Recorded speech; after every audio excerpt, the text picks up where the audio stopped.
Hey YouTube, Untamed here.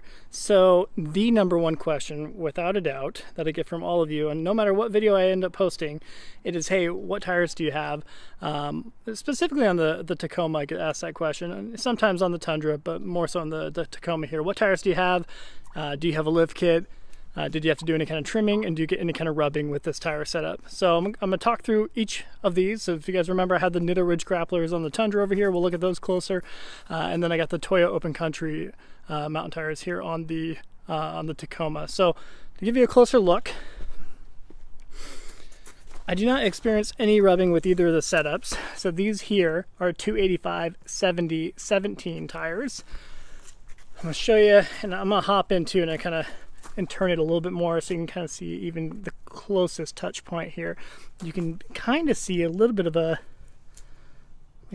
tiny little bit of a rub there that's happened on occasion, but that appears to be the bulk of it. No rubbing on the inside. Definitely no sounds are weird. No rubbing when I'm driving around, at least.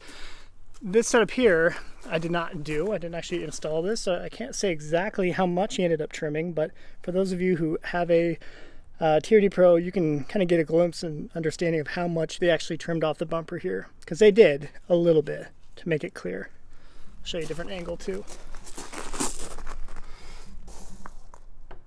Okay, kind of see there where the trimming starts. So not a lot, I'd imagine, but just enough to prevent it from catching, of course. So I'm gonna show you the other side too, just to kind of give you both looks at it, and then we'll look at the Ridge Grapplers. Then I'll hop in this one here and do a partial turn. So that's what we're looking like over here. Again, maybe a slight nick as it go full turn right here over maybe a bump or something. I don't feel a rash. It just kind of looks like it.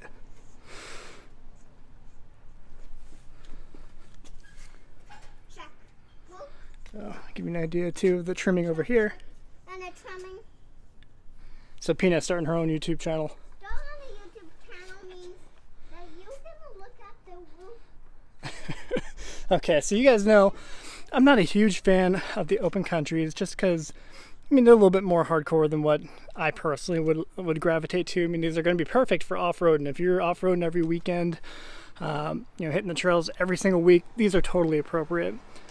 But for daily driving, and especially in the wet, which is a very common occurrence out here in Washington, these, I don't think they're the most ideal. But definitely a sweet looking tire nonetheless. And I think, if we're being honest with ourselves, the vast majority of people who buy tires do it because of the look. So, which is the unfortunate truth. So I'll give you a closer look at the Nitto Ridge Grapplers. I love these. I think these are perfect. Kind of like a hybrid tire. These have great reviews. You guys know that. I think they're rated for 40 to 45,000 miles. So they have a pretty good reputation of actually living up to that. So no rubbing back here. This is full lock turn.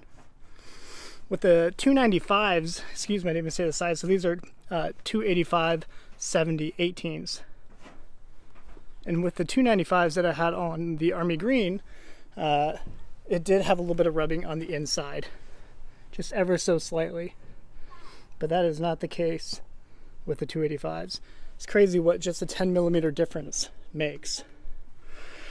Not to mention, I get so many people who are just like totally bent out of shape, seemingly like, hey, I really want to make the 295s work.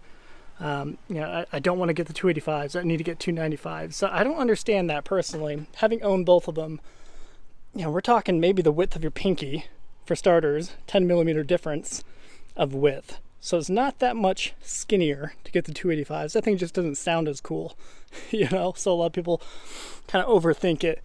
But something else that I didn't realize until after I had purchased my 295s before is each tire actually weighs 10 pounds more than the 285. So let that sink in. That's kind of a lot, right? So that's additional sprung mass that you are adding to each of your hubs here. So I personally have become a huge advocate of the 285s, not to mention you have full peace of mind that you're not going to rub any way you turn. So we'll go look at the other side. And I mean, not to mention they fill up the wheel well pretty well. Obviously they, you know, they're almost flush, maybe tucked in a little bit, but I think it looks great. So that's kind of what that looks like. There's the size there, 285, 70, 18s. And there's the front at full lock.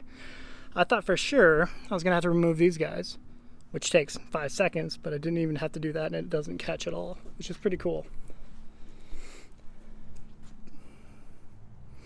So I'm gonna hop in the Tacoma real quick. And I'm gonna do kind of a partial turn to kind of show you the halfway point, because that appears to be the quote unquote most vulnerable point. If you see right here, like right here protrudes the most. So I'll turn it left just a little bit there.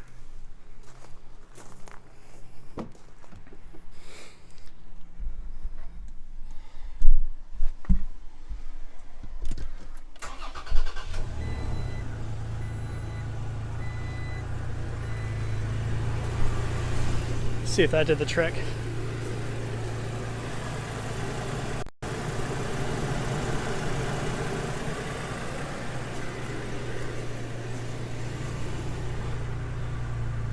Turn it a little more.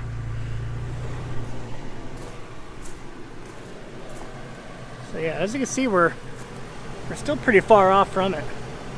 I really don't see it even being an issue. However, if you're off-roading it, I can definitely imagine how when you bump up the tire a little bit, it can, you know, it's protruding a little bit more at the halfway point of the tire, so I can see that being the issue. So there you have it. Shut the truck off.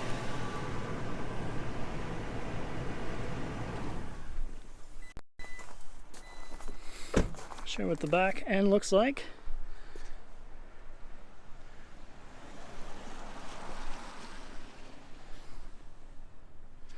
The thing I love most about these tires is just how much it protrudes outward on the side. I think that's not the best with the wheels turn, but I think it's the perfect amount of tire poke, if you will, without being totally overkill or obnoxious. So I love that.